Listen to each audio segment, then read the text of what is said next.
Let's go. It's done. And just like that, welcome to Bedtime Stories. We made it. It's amazing. Wasn't quite sure if this was going to happen. Little late. Oh, is it Not at all. us? You're looking for? You want to know what that sounds like? Yeah, what did that sound like? Ah! What did that sound like?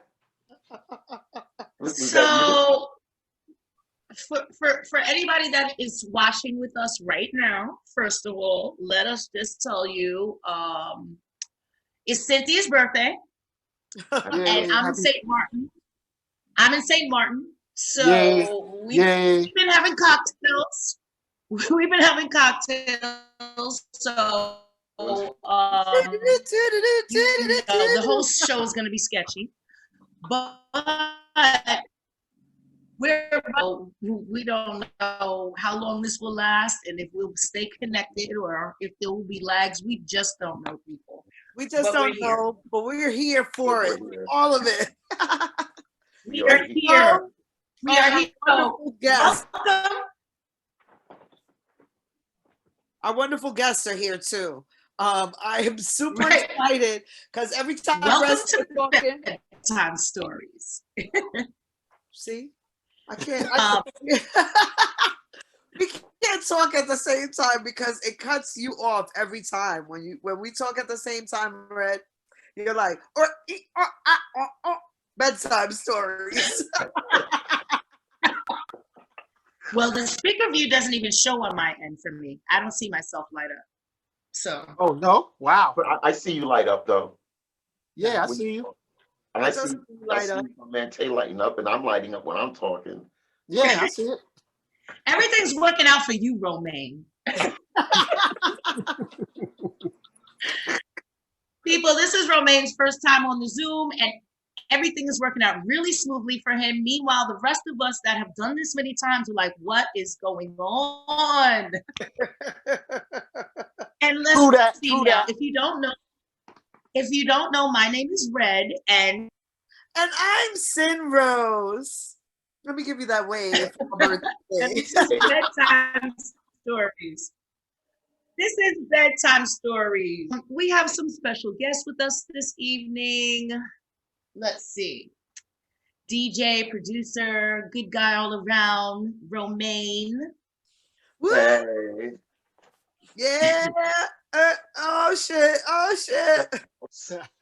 Jam it, no music. And this other guy you may or may not have heard of, dance extraordinaire. I call him McGregor, but his name is Tony McGregor. Welcome. All Thank right. you very much. AKA Planta Claus. Planta Claus. Hey, don't feel bad. My beard was looking like that this morning, and I just cleaned it all off. So You left me hanging. It's off. See, you left me hanging, brother. I was in here like that, doing my, getting it clean. I didn't get the memo. But yours is trimmed. You got the trimmed, the trimmed hookup. Yeah, it's clean. It's clean. It's just exactly. Cute. It's just not what you looked like when you was 20. Anyway. Like when we were 20. Oh my God. But you're rocking it. Thank you, sir. Thank you. We're super happy to have these brothers here. I love both of them. I know Red loves them too. So and thank you to everybody out here in cyberspace and around the world that's joining us here for Bedtime Stories with these two great guests. We really appreciate you. And so I would like to start with our first question, which we always do, and we'll also be taking questions from the chat. So if you are online, send us your questions right here in the chat, and we'll be happy to try and get them into these fellas.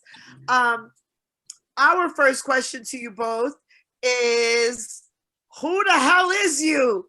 And why do you think we invited you here? Why do you think we wanted you here with us? You can go first, my man. Go ahead. Oh man, you switched it to me, huh? Well, you guys said it. You love me, so that's why you invited me. But Okay. no. I think that I can give some great answers and insight on what the club culture is and some of the great years we all shared together at the clubs.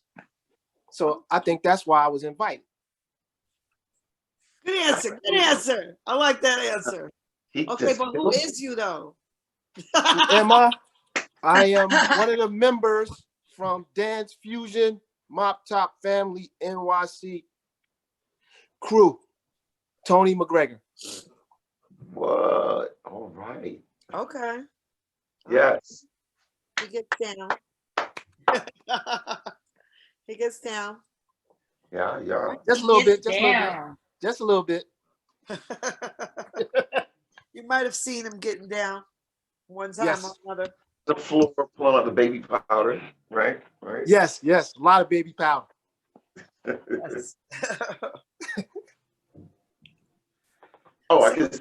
what about you, Romain? We'd love to hear from you. I know, that you've produced some of my favorite music, and I've had many nights of great shenanigans with you. Yes. But, why don't you tell the folks about yourself? My name is Romain Gao, aka DJ Romain. People were like, Romain's not your real name. I'm like, yeah, that's my real name. Everyone thought that like was a made up name. Like that wasn't on my birth certificate. I was like, no, it's Romain for real. It's French. And I believe you want to know why I think you invited me. Am I right or wrong? Or did I jump the gun? No, you're right. Okay, I think you invited me. There is no right or wrong. Oh, say it again. I'm sorry. What? Okay, I think you invited me because, of the legacy. No, because what you just said, we go way back. And I think having me on would give a colorful aspect of the scene. Like my man said, I'm kind of ripping off a little bit of what he said. And yeah, I think you invited me because we were going to have a good time, bugging out and talking smack. I think that's true. So I'm curious, like always, about how people, came into this scene in terms of like, how did you decide, or when did you learn like this was a part of who you are, or like a real true part of your essence, like I need this in my life, this is a part of my life, it's always going to be a part of my life. When did you realize that? Probably, and I know it's going to sound pretty cliche, but when I started going to the garage, I was going to R&B clubs like Bentley's and Silver Shadow and Leviticus, wearing my suit, tie with gold clip, pressed pants, and were you going to the Meet Your Match nights? Which night? Meet Your Match at the Shadow. The Meet Your Match nights. I didn't go on those nights, but I used to hear about them, and they had some Sadie Hawkins things going on. But a friend of mine took me to the garage. Actually, before I went there, he told me, it was a gay club, but that and he was a prankster. He'd always like scare you and bug you out and tell you crazy stories, and then when you get there, it'd be something different. So he was telling me I should go, it'll be a good club, but just to watch out because the gay people will jump you and rape you in the bathroom.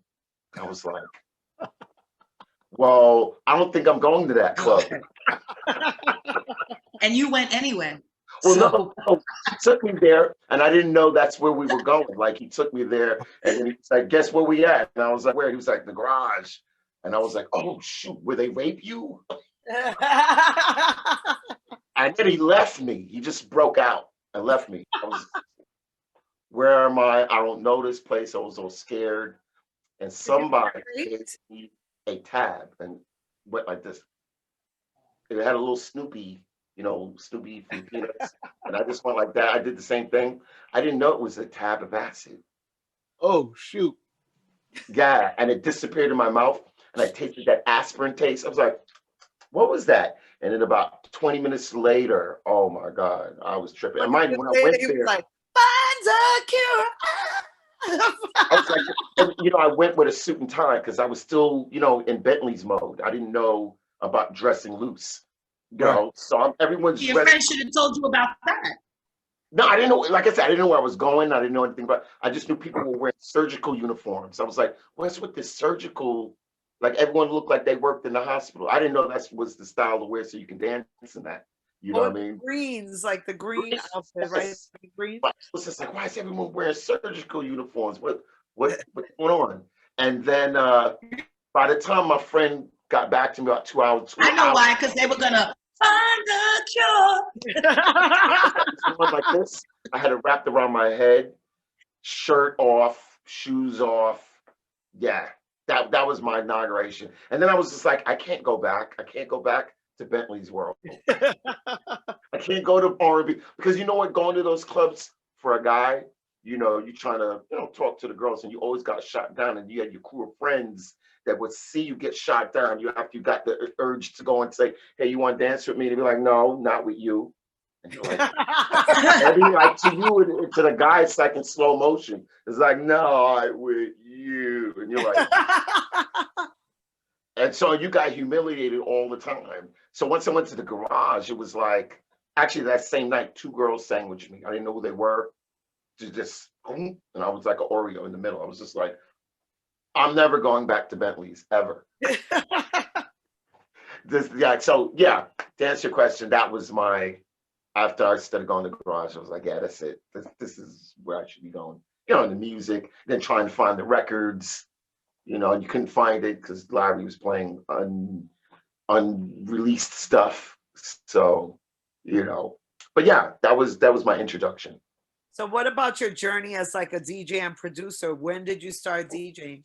The DJing came after high school. So I'm gonna say like 80, like 82, 83.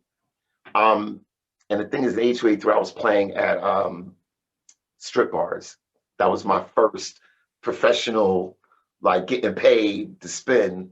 And then I would say, so I was like 82. So about like 87, I'm going to say is when I started like spinning in like the New York. I was playing at a spot called Milk Bar.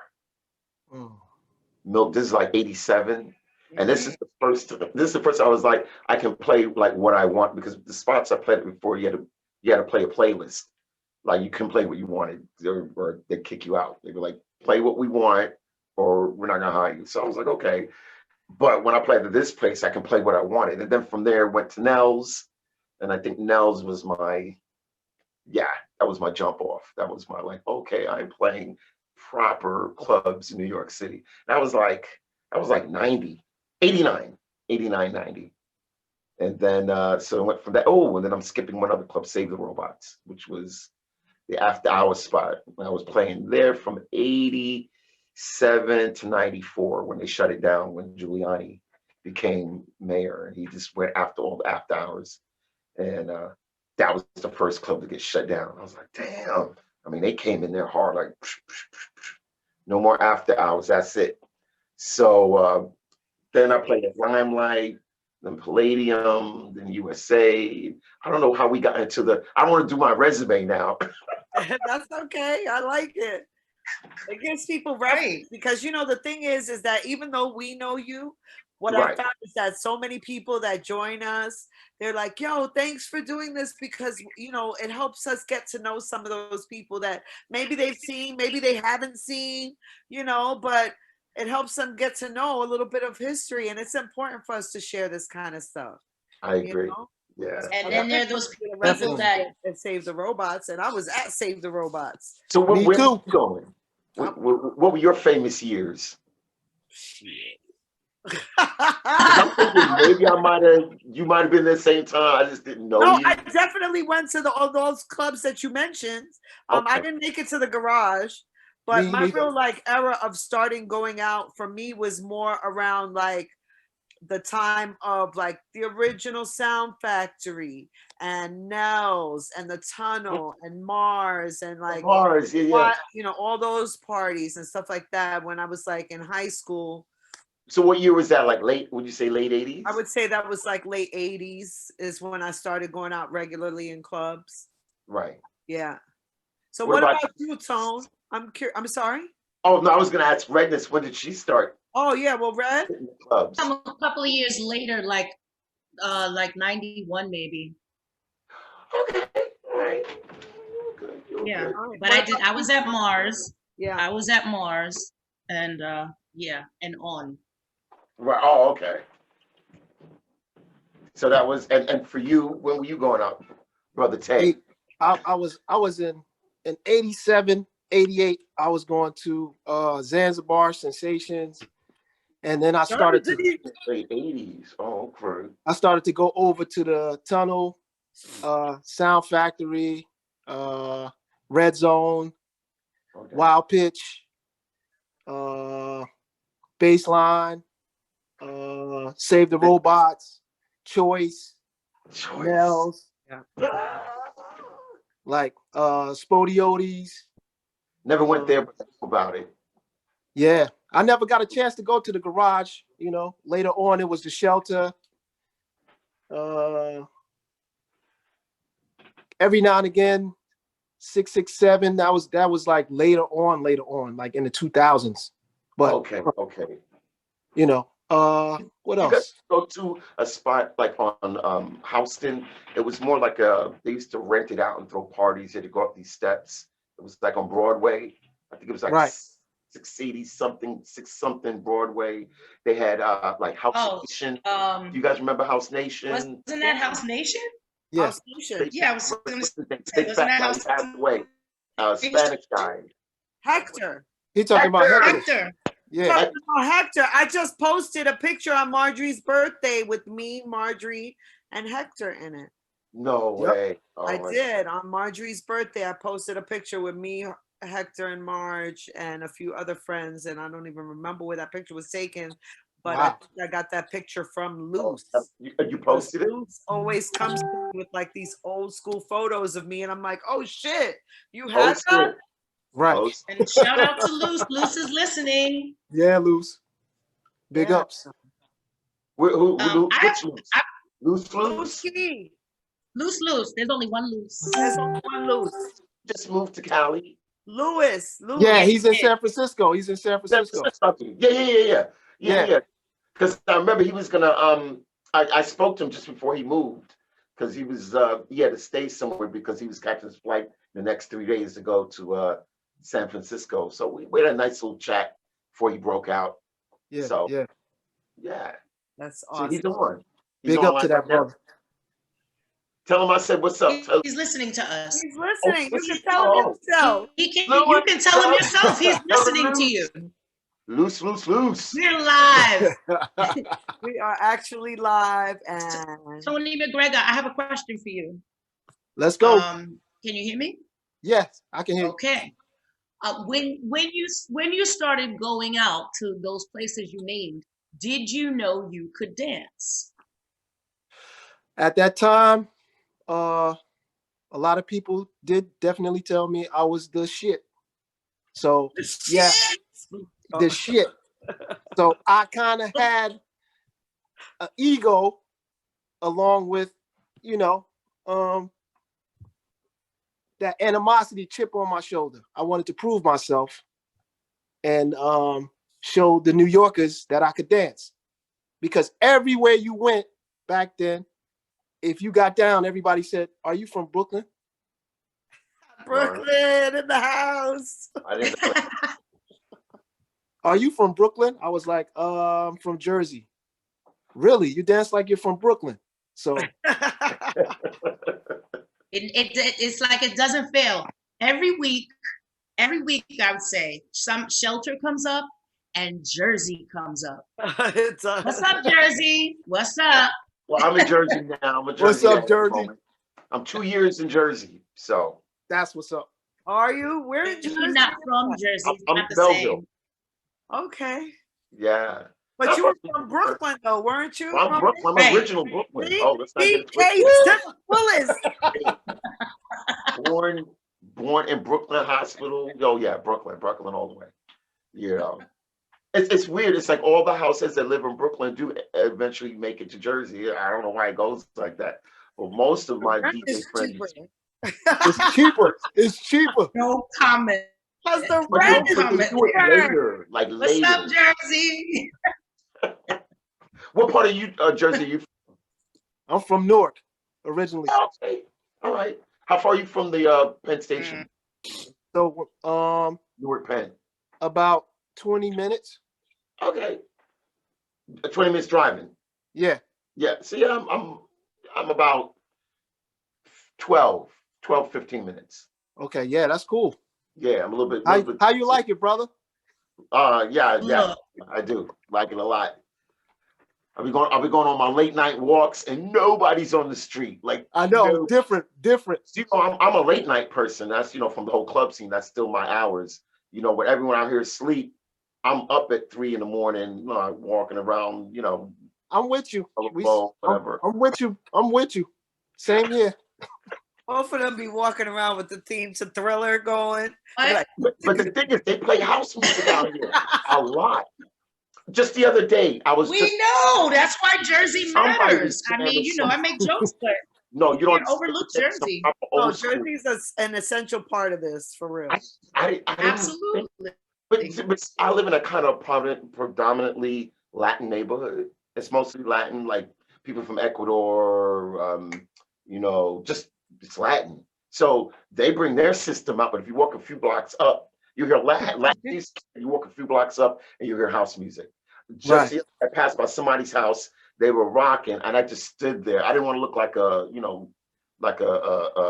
guy just standing on the street, but I had to listen. So I had to walk around. I kept walking around. Just so I could hear the music. I'm like, man, you are genuine. So now you look like a stalker. So I was fiend, and you know what? I didn't realize how badly, like a drug addict. I was standing there like, I can't leave.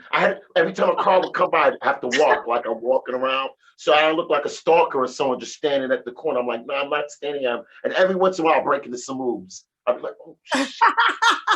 And then a car would come. I'd be like, oh. I do not want to know.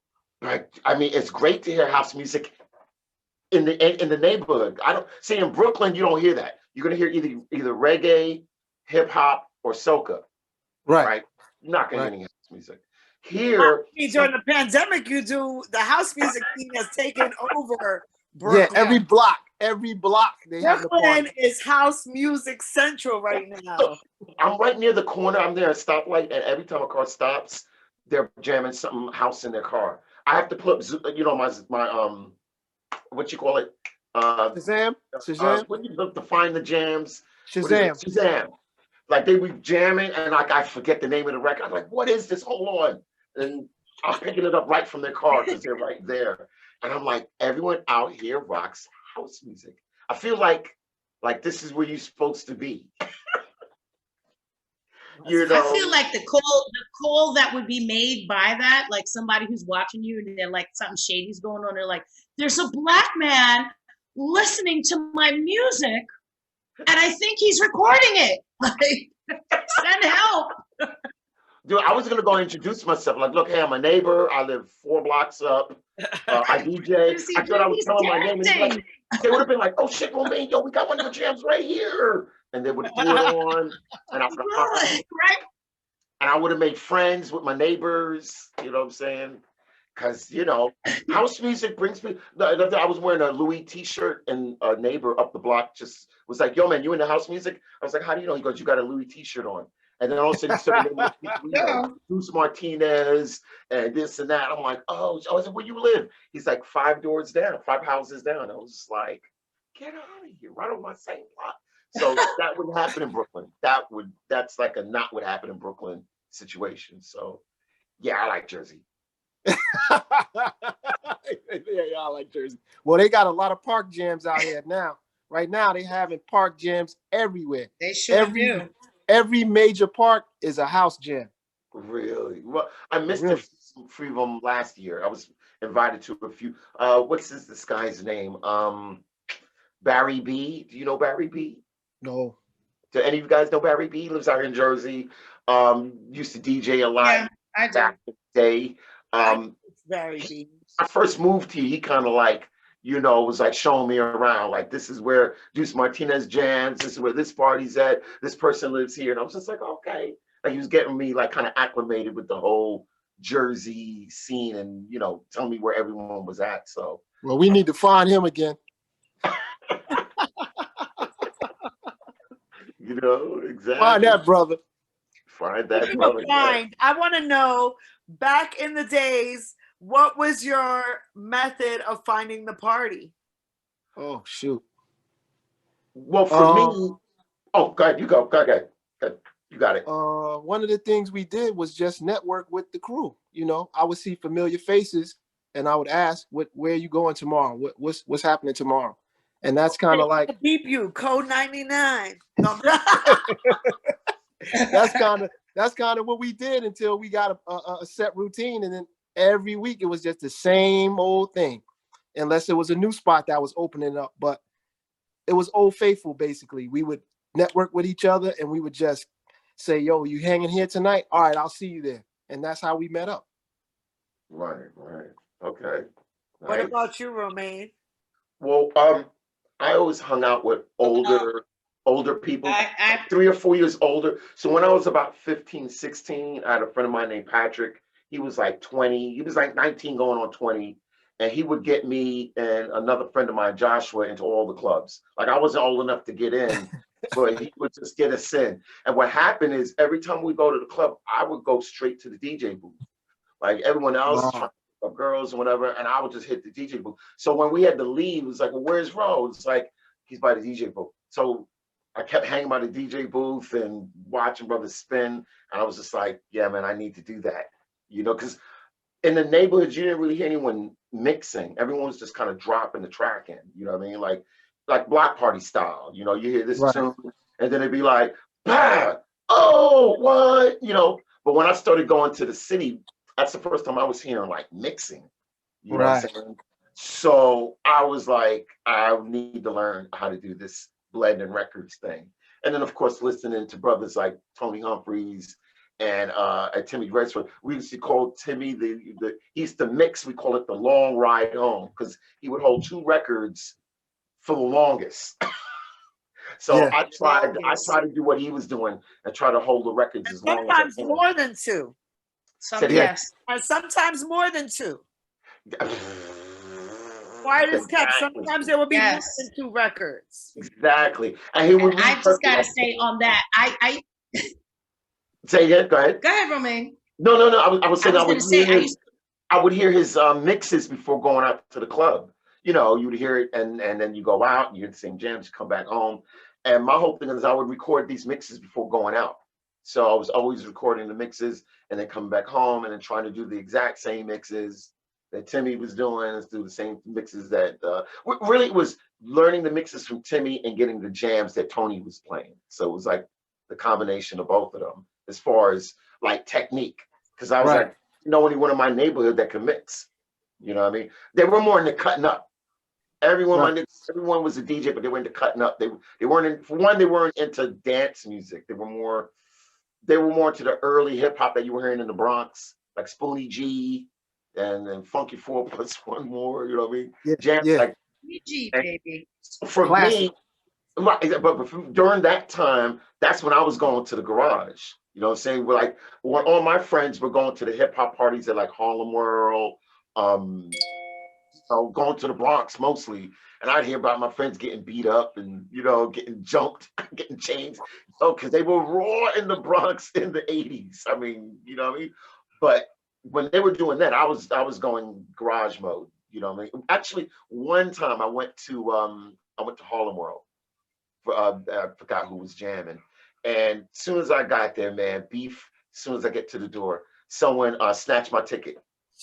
You get the ticket, and I turned around and I saw the brother in the corner of my eye. He just snatched my ticket. I'm like, bro, man, can you get my ticket? He was like, I don't know what you're talking about. And I was like, oh, damn, I just got here. Already I'm having beef. I'm like, I Wow. just want to go in the party, have a good time. And the brother wanted to fight me. And Wow. the bouncers came out. Bouncers came out because they saw one of them saw what went down, snatched the ticket, gave back to me. They kicked the dude out. And the dude was like, yo, man, I'm waiting for you, man. I'm gonna wait for you. When you come out, I'm gonna be right here. I'm gonna fuck you up. I was like, Damn. I was like, Wow. y'all like coming up to the Bronx? I'm like, man, I'm going back to the garage.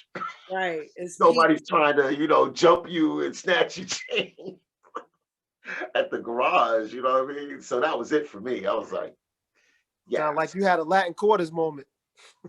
Yeah, I did do Latin Quarters a few times. I did go there a few times. I went there and I went to Rosa because I was I like the hustle. I was really Yeah. big on the hustle.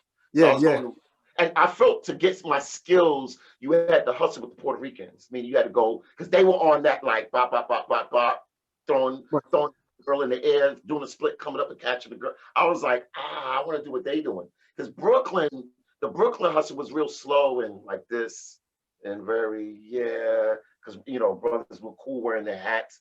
So I was going to Copacabana and Land to get my hustle skills. So I guess you enjoyed the freestyle music too, huh? Because a lot of people don't talk about the freestyle music. But you know what? I didn't like it, but that's where the Spanish honeys were. I was kind of into Latin girls, so I was going to all the, like Latin Quarters and Heartthrob, which I didn't even know Louis was playing at the time. But right. Like way later, because the night I went, he didn't play. Some other Spanish brother played, but they were playing like TKA and Cover Girls and Stevie B. Yeah, you going way back. Love Letters, Giggles. I don't know why I'm remembering all these jams. Yeah. You're getting ready to do an 80s playlist. I still felt the music was a little corny, like even though it's kind of corny. Songs. Say it again. What'd you say, Red? No, I said to me those Latin freestyle. I said those are all my. Say it again. I have the little joke, Romain, that for all those freestyle songs, Yeah. they spoke and pronunciated the words so clearly that you never had to wonder what they were saying. There's songs you have to play something over and over and be like, what are they saying? And in freestyle, they spoke everything clearly.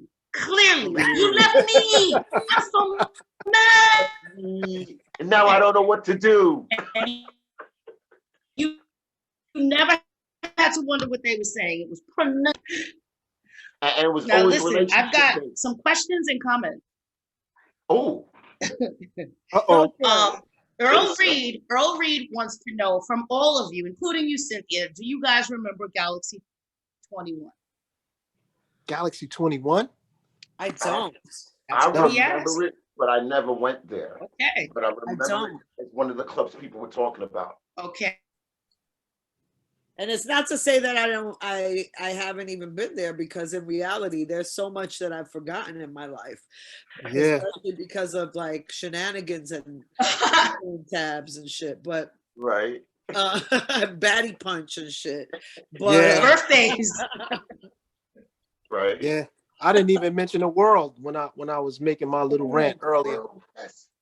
Yeah. So it's a lot of stuff that's forgotten over time. You could see Robots was right around the corner from the world. So yeah, that's why I remember those spots. What else was there? Well, wait now. Rich Lamont wants to know if the place that you were talking about on Broadway was Snobusters. Well, it wasn't a club. It was more like Snobusters wasn't a club, because I did go to Snobusters. Like you rented out, and you had to go up these steps. Yeah. And they had to bring the sound system. See, I remember more the House Nation parties there in that area, like Broadway, like 5-something Broadway, right off Houston. Right. So it's possible. It's possible. Yeah. That whole description right there is what Snobusters was like. Because I did go to Snobusters. And what year? Oh, don't ask me about any years. Do me a favor. Tell Rich, does he remember Private Eyes? You just told him. He can told him he's yourself. watching you live. You forgot? Rich, do you remember Private Eyes? That's when I first met Rich. It's a club that they rocked videos. They had like like 20 videos all in the club, and they just played videos. It was pretty cool. But I met him there. This is like 80, I'm gonna say 87 or 88. I met Rich there. So just want to know if you remember. Okay. I want to see his And now that's far back. That's an excellent segue to the next question. Speaking of meeting somebody, Whiteout would like to know How did wow. Oh, you broke up a little bit. Say it again. what? Oh, okay. Can you hear me now? Yes. Okay. So I was like, oh, he doesn't even know Matt. Whiteout wants to know, how did you meet Matt? Oh, Matt Keys. Oh wow. I met Matt through his older brother Michael. Me and his older brother Michael used to DJ together kind of in the mid 70s. And Matt at that time was like 8 years old, but he was playing piano. The moms used to always have him playing piano. And me and Matt kind of reconnected when he got older, about 16 years old. By this time, he was like a Shaolin master on the keyboards, playing me Marshall Jefferson and all this stuff. And I was like, how do you know this? And he's like, man, I would listen to Tony Humphries and practice on the keyboard. So that's when I was like, bro, you gotta get with me. We gotta do this house music thing. and that was cool. That's pretty cool. That was it. So that's how I met him. Yep.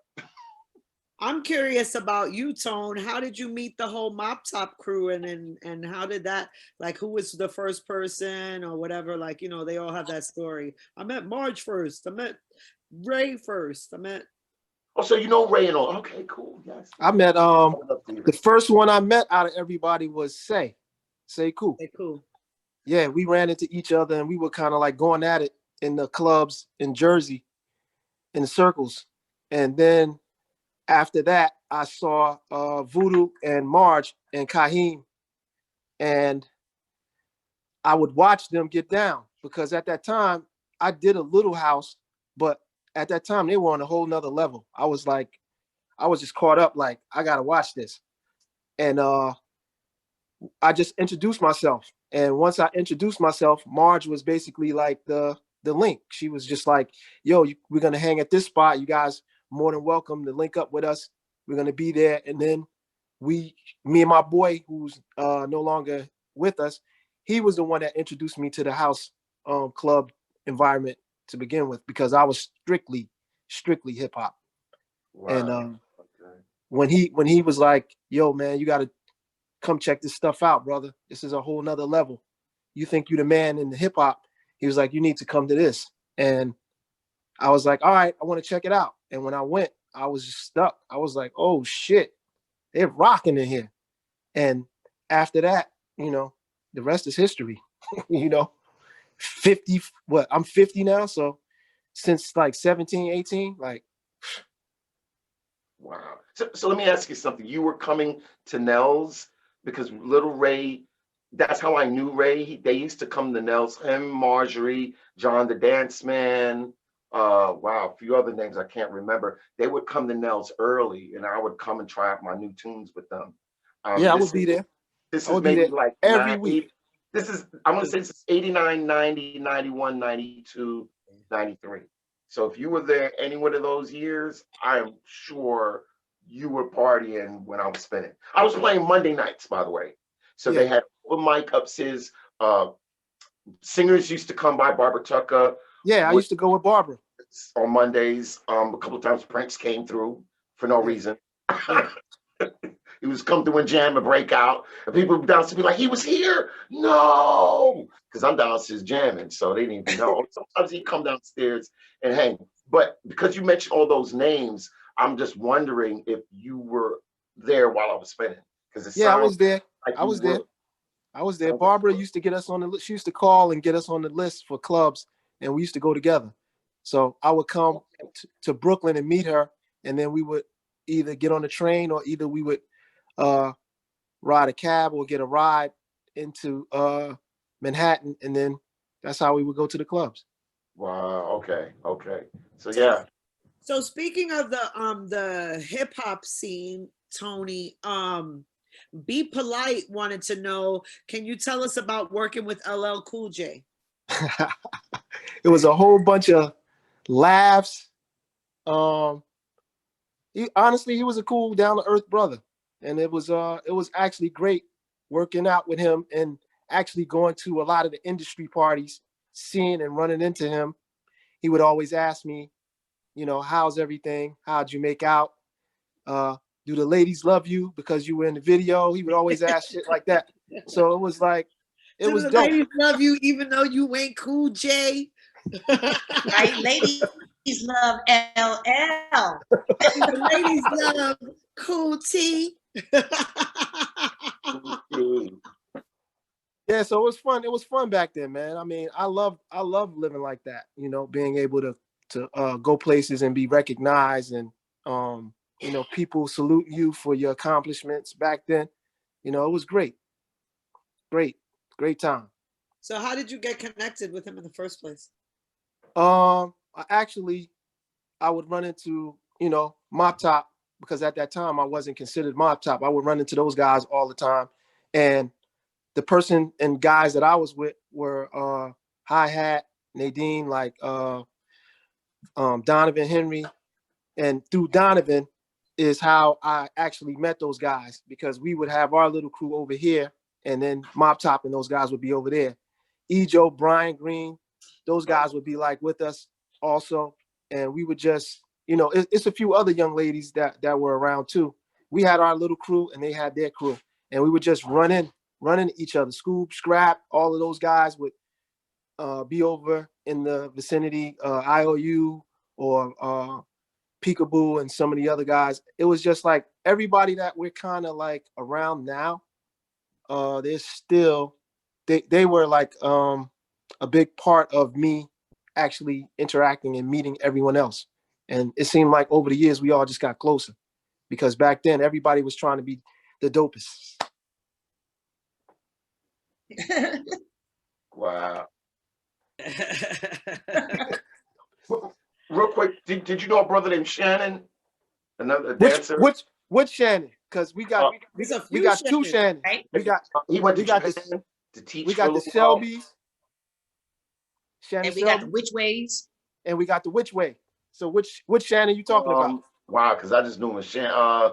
He used to have dreads, and then he went to Japan for a few years and was teaching dancing.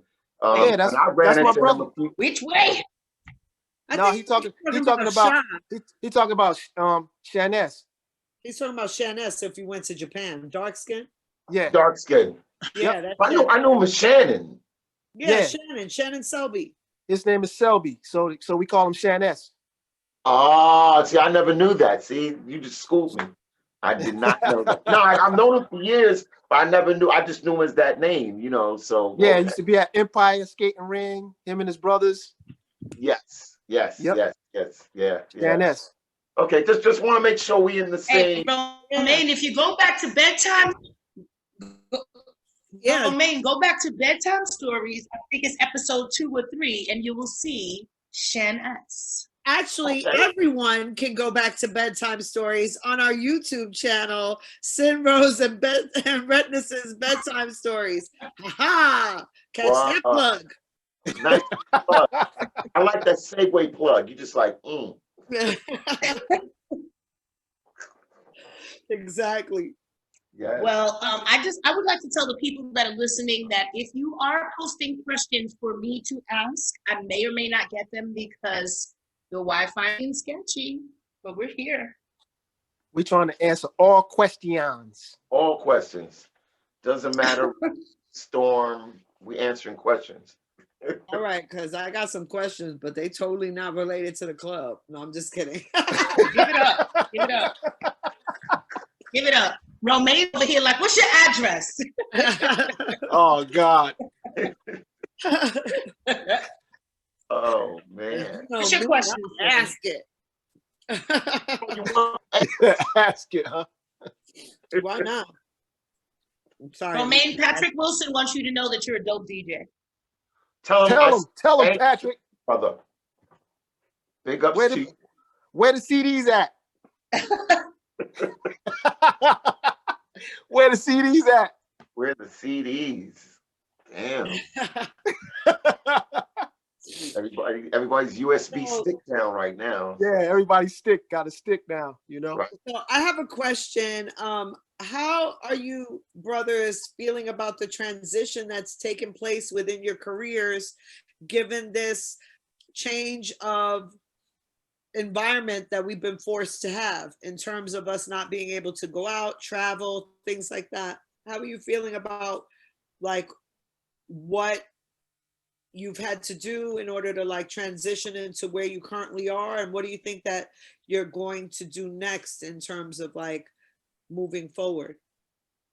You going first, brother? Okay, well, prior to the COVID, I was working part-time at Trader Joe out here in Clifton. Big up Trader Joe. And wasn't really making much Right? money. We love Trader Joe. Getting nowhere. I actually am not a huge fan of Trader Joe's. All my friends know it. Trader Joe got some good I stuff. just worked there. I'm not a big I fan. tell you what, Trader Joe's got a pleasant staff. And if Romain was working look, there, they won't that even says hire something. you. Because You Trader come with a Joe's, screw face. regardless, have a pleasant staff. You got to come in there smiling, like cool attitude. So I was like, all right, I got a cool attitude. They They have asked, a pleasant and they staff. give you That the they hours have. that you want. I said, They look, got man, I good can't deals. come in early. You know, I'm a late night person. They were like, okay, what time you want to come in? I was like, really? What time? I could pick my hours. I was like, I'll come in at 12 noon, please. They were like, Right, because at 3 a.m. I have to walk around the block and listen to that music. And stand by my neighbor's door. right? Exactly. But the point wasn't much going on, right? At the beginning of the year, I made a choice to say, I want to work on more music. And then COVID hit. So for me, it was like I was going like this, and then COVID hit, and I still was going like this. Like nothing changed. What did happen is I did get a little bit more money because we started getting those stimulus checks. I was like, thank you, stimulus check. And to me, you know what it felt like, to be honestly, like someone hit the pause button and is giving me I time agree. to catch, because I always felt I was behind. I was always behind. I just don't have enough days to catch up. Now it's like, well, nobody ain't doing nothing. So this is the time to catch up, and it's not going to stay like this. Of course, It's going to be different. I don't know in what way. It's kind of like be prepared for the change. That's all you can do. Be prepared.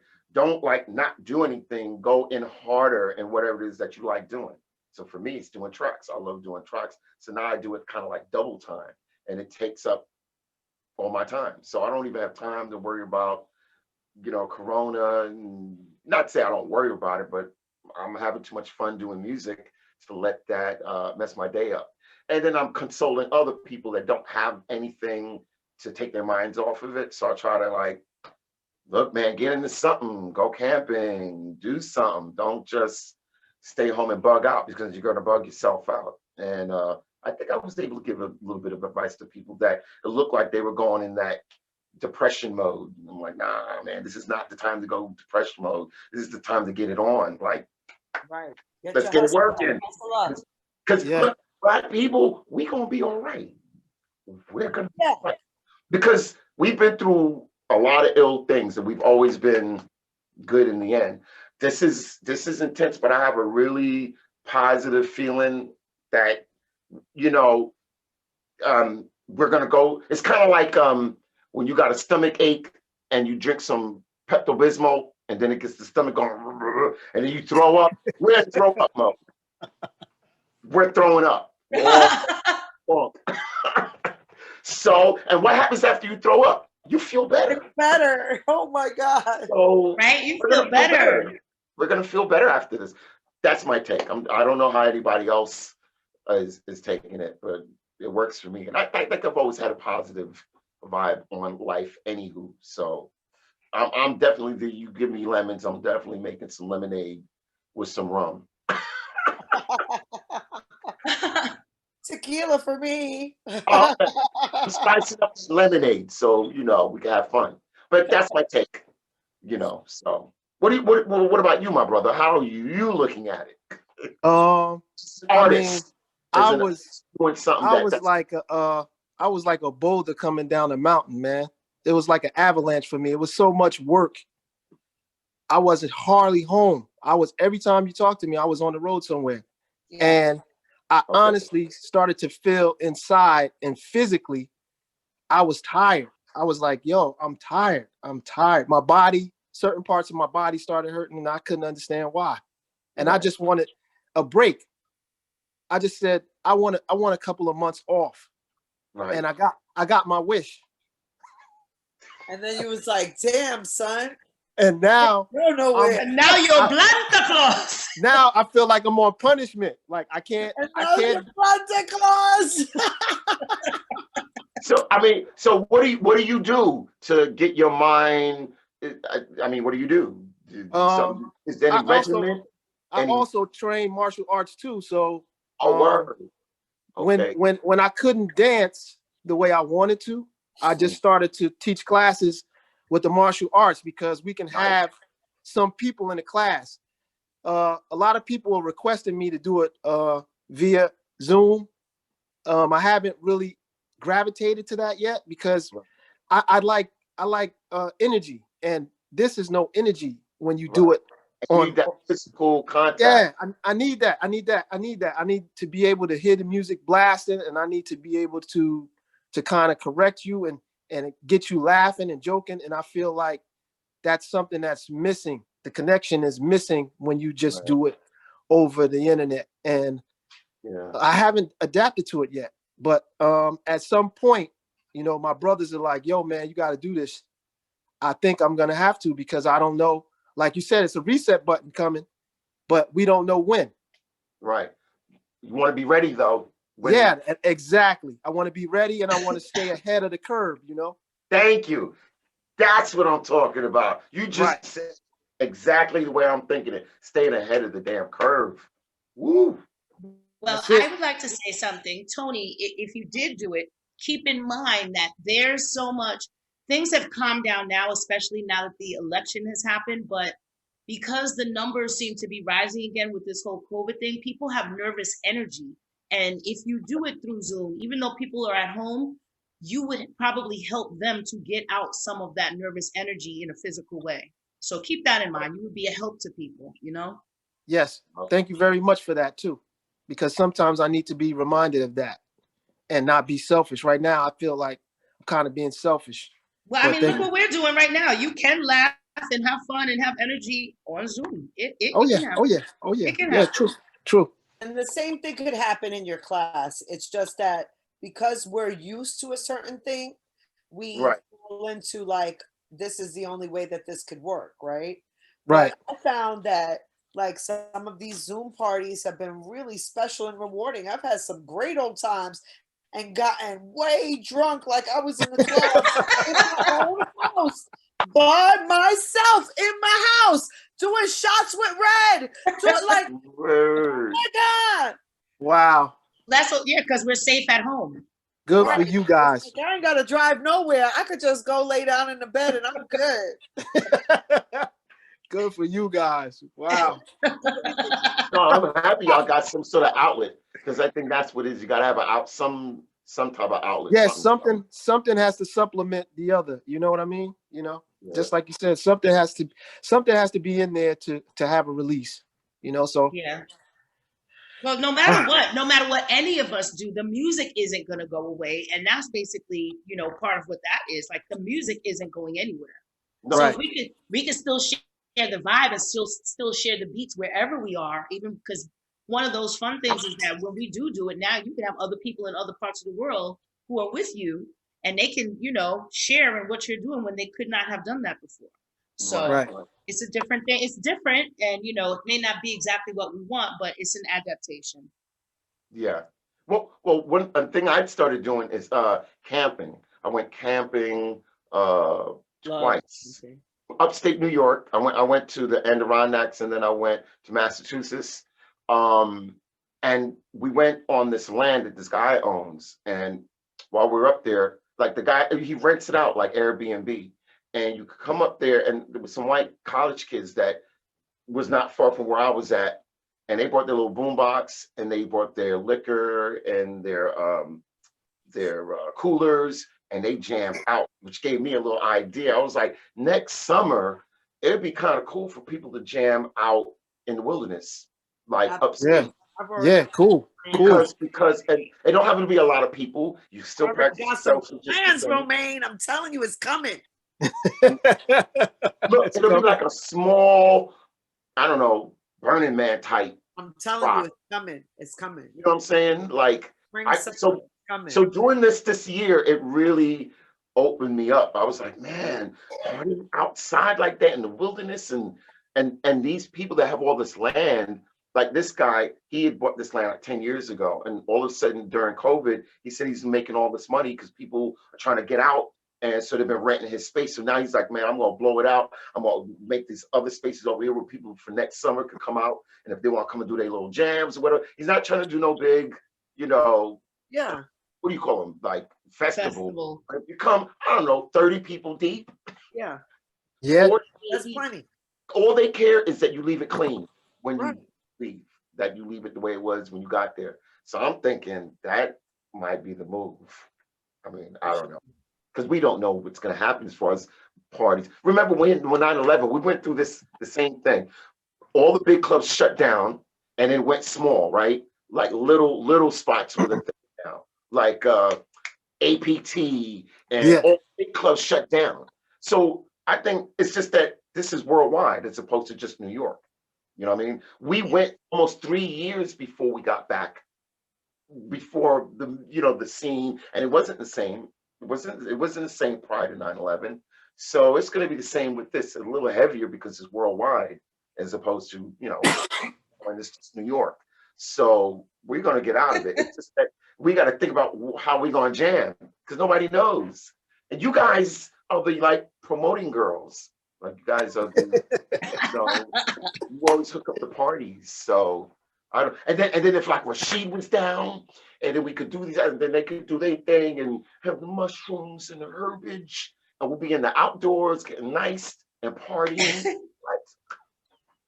Like, ooh, look at those And branches. it's so fresh out there. Look, Romain, it's like you've been sitting in on our meetings.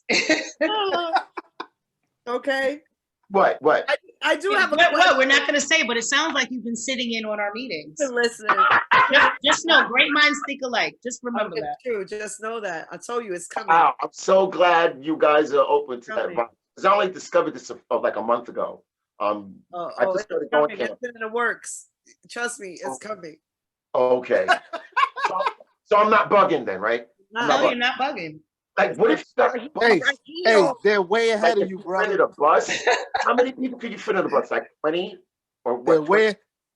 way ahead of you, brother. Actually, the large size buses hold 52 typically, but look, I'm telling you, we got this already. We're right here. Okay. Right here. Hey. Don't worry, we're gonna make sure you're in the loop so that this way you'll be a part of it. That's all. That's what this tells me right here. I'm telling you, it's gonna be the shit. All right, but I do have a question in the chat for you, Tony McGregor, from our friend James, Nerdist Tendency. He wrote a couple of weeks ago, Linda from Mawu told bedtime stories about how Tone fought off a pack of assailants, Street Fighter style, after everybody else ran away one night as they left the club. I forget which club she named. It was funny. It was a humorous story. Can you tell us about that night? If I'm not mistaken, it was in Union Square. Go on. Union Square, right? Oh shit.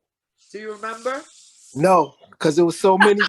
It was so many situations where I had to fight and chase people off. He was like this. He was like, I know the best people. I know one time we were at Sapphires, and some guys were gonna rob some of the Japanese students that were there with us. Really? It was me, Shaness, Byron, and I'm gonna say Shah that was there, and Tara might have been there. This sounds like the right story. Sounds like the right story. And I think I was like, yo, you need to get in the cab. I think I got all of the young ladies in the cab and got them out of there. And the guys all pulled out razors. Wow. And I kind of like cornered them off with the razors because they were like plotting. They were like, all right, y'all ready? Y'all ready to set it off? I said, soon as you try to set it off, I'm gonna knock the living out of your ass. And he was like, PG, you could have said it. he was like, Yeah, say it, bro. he was, That's the story. You don't have to. You don't have to. I'm just, it's peer pressure. we're not censored, huh? Not Not sense. all. Yeah, but I told him I was gonna knock the living shit out of his ass if he fucking came over there with that razor. That's what I said So to him. then what happened? What happened And, then? I told everybody to wake the fuck up. I said, y'all don't see what's happening? Because I was the only one that Your head saw. on a swivel. Oh, sorry. I got hype. I was the only one. Drinking. It's still my birthday. By the way, happy birthday. Thank you. And happy birthday again. I'm gonna keep Thanks. say it over and over and over and over. Yeah, man. Enough of that fighting stuff, man. Yeah, but Well, I highly suggest that you go back and watch Tara's and Linda's versions of that story, because as far as I'm concerned, you came out like a superhero, and it's real good. It's true. I can't let nothing happen to my sisters, man. You know, if That's I'm good there, stuff. if I'm around, I'm not gonna let nothing happen to y'all. You know, that's how I've always been. Right. And we Yeah. love you for it. It's And true. I have a question for you, Tony. Sure. This same guy, Patrick Wilson. Patrick Wilson wants to know, and Patrick, you correct me if I don't ask this properly. I believe he's asking, he wanted to know who inspired your particular style of dance.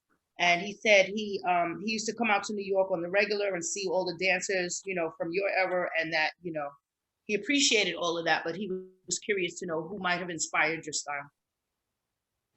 Actually, it was everybody, because all of us wanted to be original at that time. Everybody wanted to have their own flavor.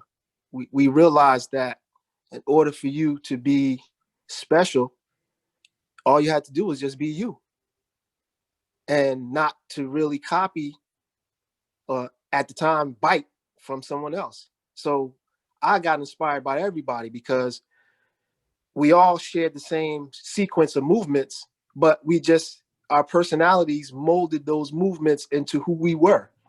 Some nights, Ejo, I would be like, yo, that's my man right there. Other nights, I would see Khalif, because it was like each night, everybody had that glow. So, I mean, everybody I was around kind of inspired me. And now I am adding on to his question, were there any people that you did not know personally that might have inspired you?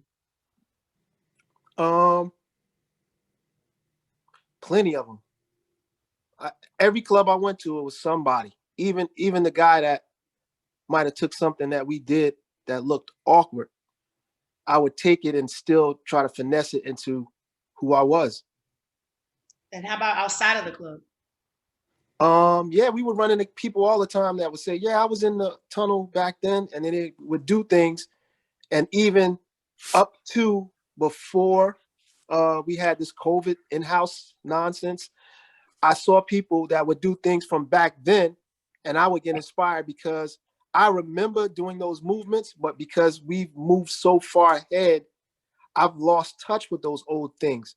And when I saw them, it kind of brought me back, and I remembered. So as I saw those things, I started to adjust and to adapt to what I saw, So I'm inspired by everything, to be honest, because I appreciate it, But you never had like one person that kind of influenced you, or you kind of was like, yeah, that dude, I like what he's doing. Not like you said, not buying, but really opened you up when you saw them do whatever they did, and made you go, okay, you did that. Now you just opened me up. I can go, Yeah, and all of them, Oh. because every time somebody did something, it was like we turned on a light bulb. If I did something, it would move them to a point where whatever they did, it would move me. And then on certain nights, it would gravitate. Like tonight, Tuesday, it might be Khalif. Wednesday, it might be Ejo. Thursday, it might be Voodoo.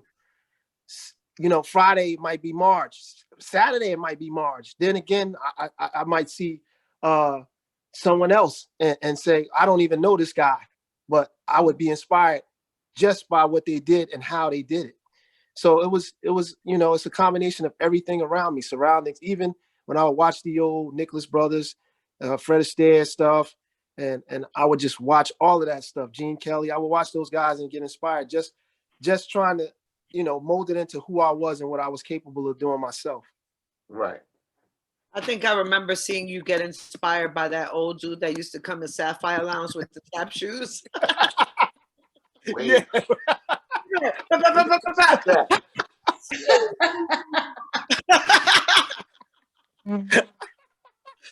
We all night. Slide.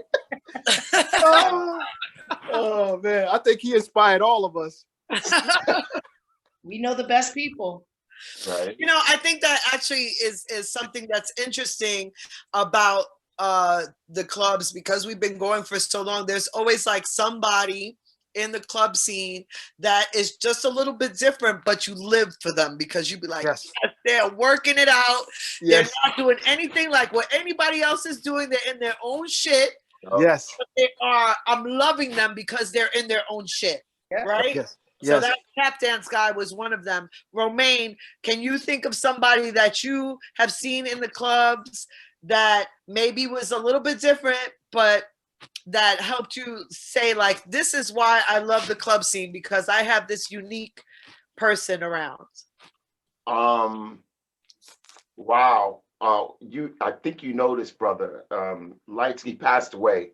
He used to come down to Funk Box a lot. He used to, what was this brother's name? Spanish. He used to wear hats sometimes.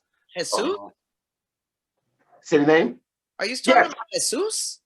Is it Jesus? Yes. Yeah, originally when he first started coming out to shelter, he was wearing the helmet and doing the head spins. No. But it is is it Jesus? Jesus. It's Jesus. Spanish brother. I remember more from the Funk Box. Like Okay. when first was going, when you guys were at Sullivan Lounge. Yeah. That's when and then I would see him everywhere. And he is someone that just always stood out to me, because I met him at Funk Box, and I would have to say he was. And when I found out he passed away, I was like, he passed away, right? He passed away. He'd say, rest in peace, Jesus head spins. Yes. Yeah. Rest in peace. He's definitely, I would say Jesus. Jesus. I don't know why either. There's so many people you meet in the scene, but there's something about him. Every time I would see him, he would give you that, like, yo, like, he was just good people's. And he would always come up to me and tell me about my jams, but old jams that I did. He'd be like, yo, I heard that shit you did like 7 years ago. I'm like, wow, okay. Wow, you remember that? He goes, no, I just found out about it. So it was like, to him, it was brand new. So I was like, yeah, I like this dude. He's cool. Yeah, that was cool. Right? He's good. I want to answer that question. Do it. My answer would be Doug and his umbrella. Do you remember Doug? Yes. Doug and his umbrella. He used to come to Soulgasm, and y'all know how big Soulgasm was. Yes. And he would come, he'd be the first person there, and he would just run around that room and open his umbrella and close it and yell and do his whole spiel. But I would have conversations with him, and he would irk people, or people would be either nervous of him or like annoyed by him. And I would tell people, he's a part of this. One, he's given his own energy. He's not bothering you, but also he's not scary. He's just another character, another person in our cast of characters that matters in the room, because he comes here and he doesn't have to. And Doug stands out for me because I told so many people, like, you're going to leave him alone. Like, you're not going to tell him, oh, the umbrella's bad luck. Well, then you don't put it up. He doesn't think that.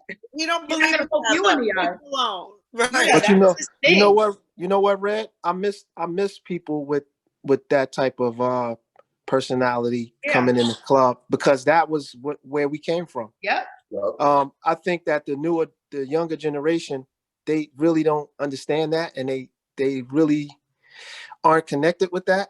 To them, it's just pretty much what we're doing in terms of dancing in circles and going back and forth. But the actual craziness of the party environment, the colorfulness, yes, I know exactly what you're talking about. Our Me cast too. of characters and Right. who we were, and not just, I don't know if they don't understand that because it's not there for them to understand anymore. We sort of outgrew it. right, You know what I mean? It's like, okay, well, now you're going to be 50 wearing a tutu, kind of, we kind of outgrow things, but we had a generation before us that we saw do it. Then we Right. came in and we were like, oh, so they get down like that.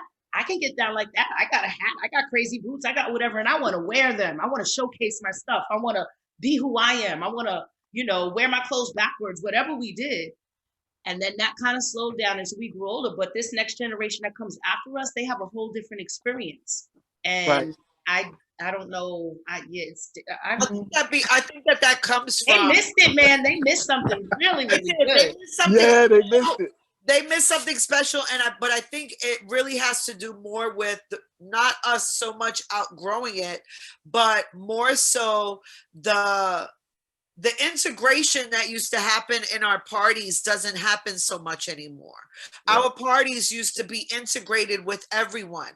We would Yeah. have gays and straights and transgenders. We would have hip hop. We would have house. We would have reggae. All of that would be integrated into one space. So because of that, the freedom that you had and the creativity that you had was boundless. But the freedom came from us being able to be in that space and saying, yo, this is what happens in this space. Everybody can do whatever they want. Let's be free and let them be free. Right. And I think that is the part that is like something has been lost there. And then No new generation, Dito. trying though. They trying. They're looking at our old blueprint. They're like, okay, we see the blueprint of what y'all were doing, and then they come in a little bit with what they're on right now. There's a few of them that are trying, or there's a few of them that have respect for the elders. And well, you better have respect for the elders, but we're talking about just the flair of it all. The flair. Yes. Fucking Barbara Tucker would walk in with a, right. This week it's her hair. This week it's a fucking wig. This week it's green. This week it's whatever, and it was awesome. Right. Awesome. Right. You know what I mean? And that part right there. Exactly. Yeah. So what do you think we could do to like get that to come back? Have a costumes party. Or themes. Yeah, a theme. I'm all for costume party. I'm all for Halloween when it's not Halloween, because I'll tell you one thing, adults love to dress up. That's true. Give them a reason. Give them a reason. Yep. I mean, I had a prom for my birthday, a prom for however old I was. I had a prom at Sullivan Room in a whole prom dress, but I had on sneakers and it was a freaking disco prom. Right. And people dressed like Little Ray came in a tuxedo, and other people came in their versions of what they were gonna do at a disco prom, and it was hella fun. It was awesome. I was so pleased that people participated, but I was like, people just want a reason to do stuff like that. Right. Yeah, I think that would be excellent. I think it would be dope. A beautiful idea. But you know where that would be a lot of fun at? In the woods. In the woods. In the woods. I'm with you, Red. You know what I just realized? I just went like this, Cynthia. I went, and I'm like, wait, maybe we need to have a Friday the 13th theme, like. Yeah. It can be I done. Scary. I don't know if I'm ready. A generator. I'm a chicken shit. System. Generators are not expensive to rent. I was thinking, man, just buy one. They're kind of expensive though. Look, Romain, you just show up and play, okay? Stop it. Just stop it. Okay.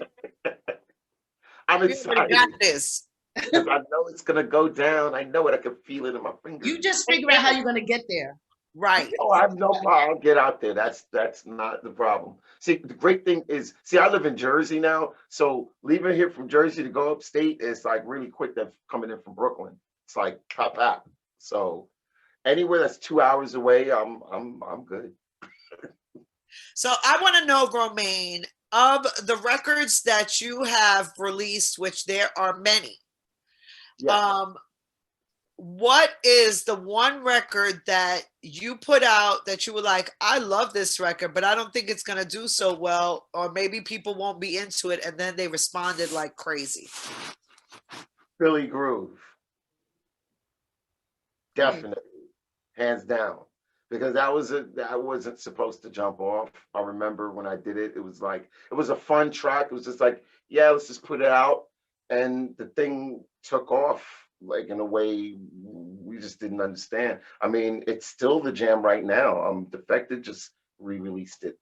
Oh, Nice. well, they're gonna re-release it in 2021. And I'm like, what? That record came out in 2000, so it's a 20-year-old track. Huh. But yeah, Philly Groove Wow. definitely be my opus. All right. Because I didn't have many hits. I consider myself like if we were actors, like Louis and Todd and Kenny, all these guys, because I was dropping tracks the same time they were, exactly the same time. The thing is that my equipment was always secondhand, and like those guys had the new shit, like they had proper. So my sound was never really polished. And I remember my first record I put out was Strictly Rhythm, Gladys. I gave her a tape. It was the jankiest sounding tape ever. And she said it. She was like, this tape sounds terrible. The quality is really bad. But I hear the vibe, what you got in here. So what I'm going to do is put you and Matt in the studio, because they had a studio called Bass Hit Studio on 23rd Street. And I just brought my records, and Matt came. We did the jam. Came out. It didn't do much like the other track. Like right after that, Love Dancing came out. Roger S's Love Dancing, and blew up. So and Louis shit blew up. So for me, I considered what we were doing is like we're just covering the underground. We weren't really like, oh, we're gonna have these hit records, where Louis and those guys were like hit records. Like every week they were just jams. You know what I mean? Right. Right. Again, I would say like actors, I consider myself like a character actor that just always worked. You get the actors that they're stars, and then you get that actor that he's just always in movies for like the last 30 And everybody years. knows his face. Everybody knows his face. You know what I'm saying? And he never blew up. He never had a big, he's never been a star, but he's always in some flick, or he's always in some show. Oh, you remember that guy? Oh, that's the same guy who used to play in. That's why I see myself. He's the guy who used to do, yeah. And that's it. So That's not bad at all. That guy has a house in the hills. You last longer, because when you blow up, not the same, it's a good thing, but you can blow up and come down. It's like you could crystallize. It's like you blow up and you go. Right? Me, I kind of want to stay around. So I'd rather like not blow up. I mean, don't get me wrong, if something was to blow up, then that's cherry on the cake. But for me, it's just having fun putting out music. It's more so now than ever, because the equipment now allows you to play music, like the way you would be DJing. You got the sync button, so it allows you to mix. Now you have these plugins that you hit one note and it's like, whoa, you're like, whoa, this is amazing. Okay, you still got to know your music. It's not like you could go in there willy-nilly, but it does help you. It's like, so it's just a lot of fun to do music now, because now you could express yourself more than, oh, I need a keyboardist, oh, I need a horn player, or I need a singer. It's like you can do this all yourself. And I've been just having fun exploring the whole technology because for me, I get like a little kid when like a new plugin comes out. I mean, I'm 58 years old, and I turn into like a 24-year-old when a new plugin comes out. I'm like, oh shit, the new blah blah blah is out. I gotta get it. It's gonna improve my music, So for me, putting out records and putting out tracks, that's like my life blood. That's like breathing. If I'm not putting out tracks, I'm gonna have to see a therapist.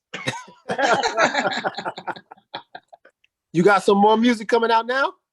Yeah, like a lot. I I don't even talk about it because it would seem like I'm bragging, and I'm just doing a lot. The how could I say, the gods have allowed me to do this more efficiently now than ever. So I'm taking advantage of it. Yeah. So 2021, you're just gonna hear loads and loads and loads. Like I'm gonna drop a track every 2 weeks. Okay, I'm gonna be looking. I'm gonna be looking hard. Yes, but there's a few things I got out this year.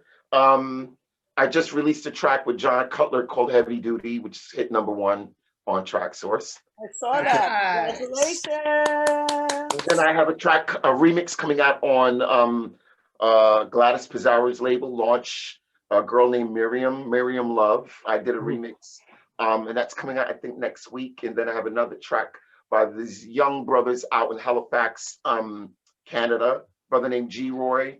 I mean, young brother. He's like 24, 25, but this guy is awesome. I mean, he's got an old soul. His tracks are very old and soulful stuff. So I've been signing a few of his tracks. No money, but he's like, man, I just want to be on a label.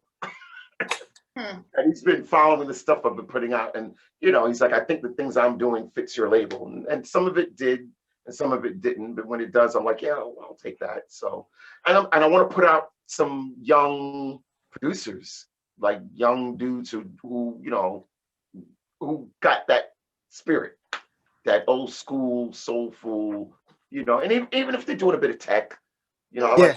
I like the young brothers You do know, tech. like that. All of us here in this room like that. Yes. Yeah.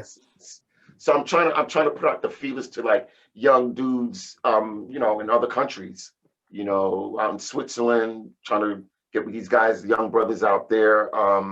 Some dudes in Amsterdam, trying to reach out to these guys. You know what I mean? I met during the ADE.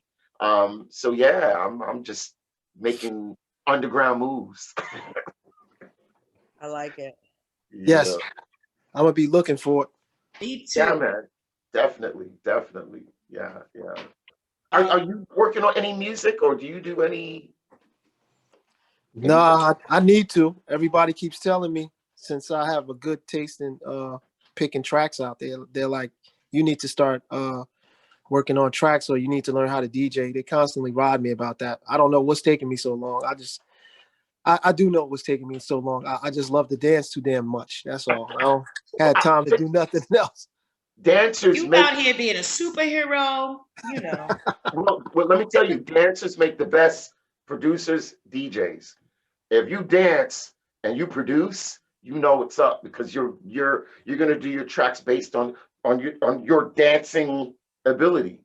Me, I come from the dancing. I'm not a dancer, but when I went to the garage, I would get down with the circle and I'd go with my little baby powder and, you know, do whatever it is I can do. So when I started DJing, you know, it was like, oh, I have a dancing background, you know, not a dancer like Right. yourself background, but I was hanging with the dancers, like Yeah, very closely with them. And then when I started DJing, it's like the dancers would come and party wherever I was spinning at. So they were like kind of my, you know, my set it off crew, because they would come early, you know, Right. get the workout, so on, whatever. So by the time people come in, they're already bopping and whatever. So people just walk in and the jam's it's already going. So we'd Right. get them to start, oh, look at those dancers getting down. Shit, I'm gonna get down too. You know, most of these people that can't even dance, you know, most of like kind of white people coming to couldn't jam.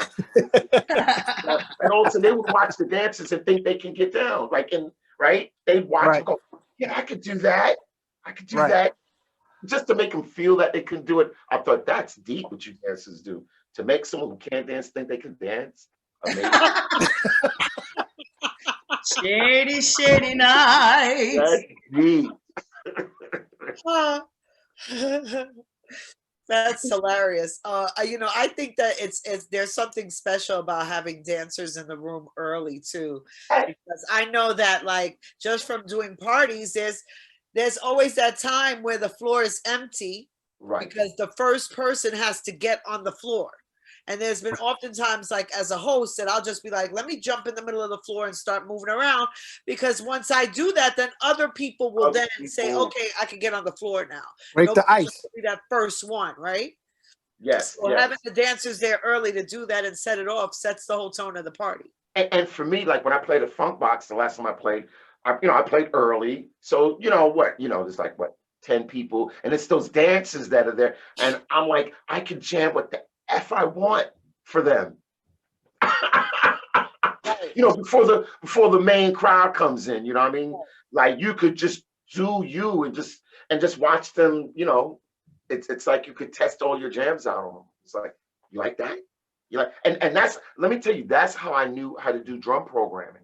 That's because I would do beats and watch what the dancers do to the beats. So I started doing these kind of skippy beats, and every time I would do the skippy beats, they do this move with their feet. They'd be like, like that. And I'm like, they wouldn't do that on the straight house beats. They would only do it on that skip beat. And I'm like, dancers like the skip beat, so I'm gonna put that on every track. That was like the special sauce, you know what I mean? Like, skip beat, huh? I skip beat because you would do those moves. I used to watch the dances at Nell's. So, and I would play certain records and I would see it. You'd be dancing a certain way, and then once you hear that, all of a sudden it's like, what? Getting that head move, and then the feet be doing the left and right move like that. I'm like, that's the jam. That, because they're, you know, you guys were like my Geiger counters. If you did that move, I knew that was the jam. You know, Right. you bought new records and you had to test it out. You know what I'm saying? And if you guys start hitting the floor, I'm like, yup, okay, that goes in the front of the crate. Now that's a real DJ right there. You were watching the dances. That's what's up. I still watch the dancers, man. You know, and not all the DJs did that. They would have their head down, and you know, I'm like, Right, watch right. the dancers. But the better DJs did. Sorry to Right. say that. Yes, But you're the better absolutely DJs did. Right. right. That's right. You gotta watch the dancers. They're like the you know, the gauge, you know, on how it's going down and what you're playing. Because if you wasn't they'll tell jamming you like in a dancers, heartbeat through You their see- movement. Like they'll just be all of a sudden they'll be getting it in, and then all of a sudden everybody will stop and be like walking around. I gotta tell y'all, just now Romain said the gauge, and I thought he said the gaze, and I was like, wait a minute, the gaze did this? No.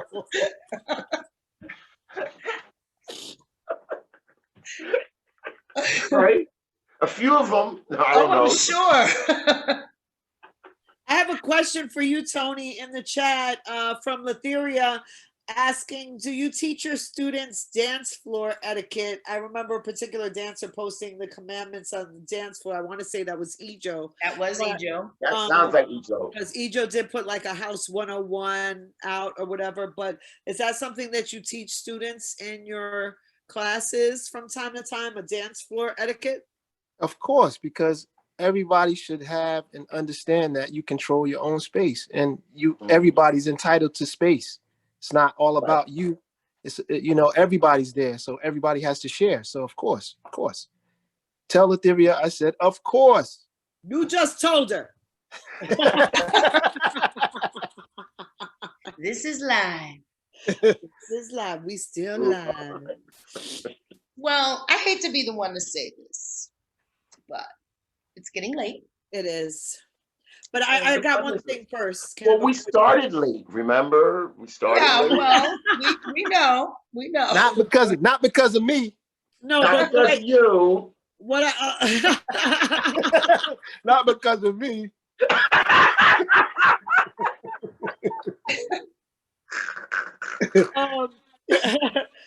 what I want to know is if there is something at this time that you would love to share with our audience with regard to something that you have coming up or something that you just want them to know about. Look out for the new jam called Let's Get Into It by G. Roy and Rock Breezy on New Phase Records. Will be on Track Source this Friday. Get your copy. All right.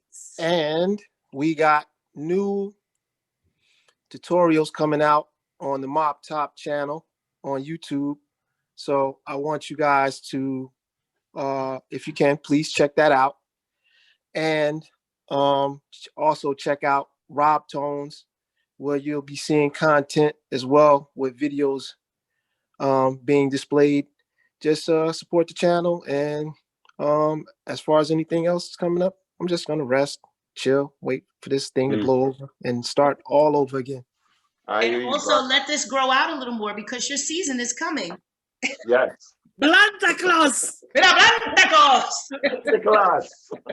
I'm gonna cut this shit off tomorrow. It's so endearing. Leave it alone. Right? Leave it. Rock that salt and pepper. It is salt and salt. But You left anyway, me hanging. you know I love you. I gotta talk shit. You gotta. What about y'all? Y'all got anything coming? Yeah, what you got coming? I got dreams coming. A lot of dreams. Well, Red does a party every Friday night online on Twitch and on she has a Zoom room as well, house in the house. No, the Zoom room has now closed to the public. Y'all Oh, didn't get in. Y'all didn't get in when it was going down. Now we have shut the door. It's private. Y'all missed it and you're not invited to the And party. it's so good. But yeah, I do House in the House every Friday at 6:00, and it is on my Twitch channel. So if you're watching on Twitch, just come back on Friday. And yeah, besides that, I have a lot of dreams, and I'd like to take this time just to share a quick joke with you and the people. My hair has grown a lot. My hair is this long now, right? So I'm here on the island, and because I'm not used to having this hair, I turned my head a few times when I first got here and was slapping myself because I thought bugs were on me. Is that a spider? Is that a spider?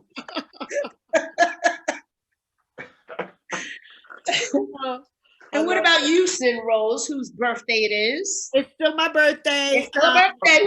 Where's the cake? Birthday drink. Birthday drink. Oh, birthday drink. Okay, I'll do it. Ching ching. Ching ching. Ching ching. Yeah. I don't have nothing, but you can air toast. Got my little baby. It's still my birthday. Tomorrow night, I'm gonna be rocking with the ladies of Love Break at a secret undisclosed location in Brooklyn, outdoor friendly dinner environment. Wait, so are you doing an underground jam? Who's doing the jams? Please tell me. And I did an underground jammy jam for my birthday for the Funk Box on last Sunday, which was really, really nice. I had such a good time. How many people came? And we had Tony Touch, of course, Funk Box. Right. We also had Nicodemus and DJ Justice. What are you doing the next one? You know, it's hard to tell because I know you got to do it on the underground. yeah. I'll text I was gonna say inbox her. Stop trying to tell all the secrets. I don't really like, you know. The thing about it is that you got to be responsible about like how you invite folks. So even though I would love to be able to say, everybody come, you can't do that. I would not want to do that. And, you can't give out the secret knock. I had to put up a post for my birthday on Sunday, like, hey guys, I would love to invite everybody, but it would be irresponsible. So don't think that I don't love you, but just know that like we'll catch each other on a rebound. Stop asking me. I can't do it. I can't. Like in my good conscience, I could not do it. You know what I'm saying? And so I limited it to the people that I've been seeing and been around, period. You know, and that is a very select group of folks. But with regards to the stuff that I'm doing, Funk Box every Sundays, I rock with Rich Medina. We got parties coming up. His calendar is on my Instagram for Rich Medina. He did a show tonight, Bangers. I do this bedtime stories every Tuesday night with the lovely Red. And catch me at a shenanigans near you. Catch me outside now. How about that? Oh, and I got a new business venture that I'm doing. I'm making custom jewelry, custom mask chains. So I'm doing that also. Nice. So I've been making these custom chains for your mask out of repurposed vintage jewelry and semi-precious stones, and it's so that you can hang your mask on your neck when you're not wearing it and not have to use it as a chin guard or wipe tables with it, or you know, whatever, lose it, you'd be like, Batman, where's my mask? None of that. It's right there on your neck whenever you need it. So you can DM me if you want one. Mask. What? I keep it.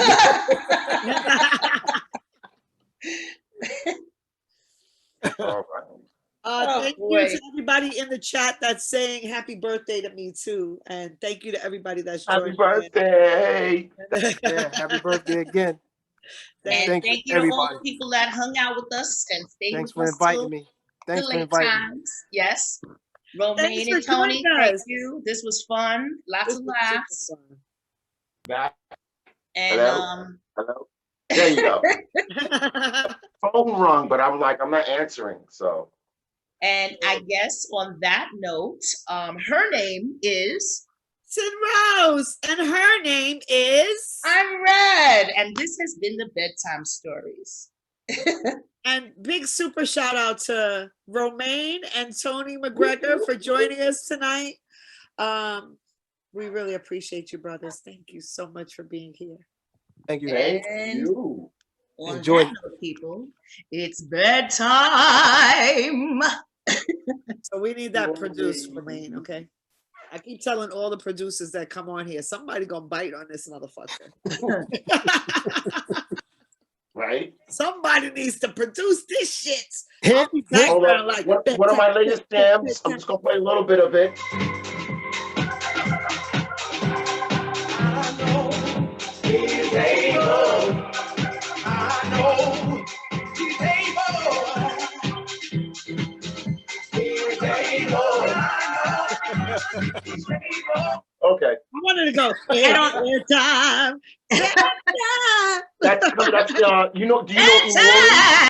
Emori Toller? Bedtime. That's him on the vocals. That'll be coming out on a Switzerland label next year. Okay. So 21. It's called He Is Able, the gospel mix. All right. I like it. Yeah. Well, you know what? Play us a little 30-second snippet, and that's how we're going to end this. Oh, okay. Here we go. Here we go.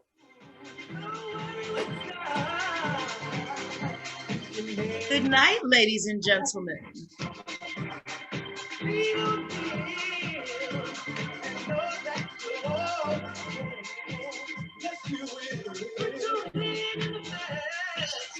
Hey.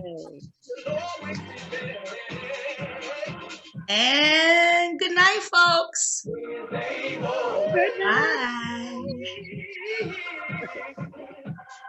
Yeah.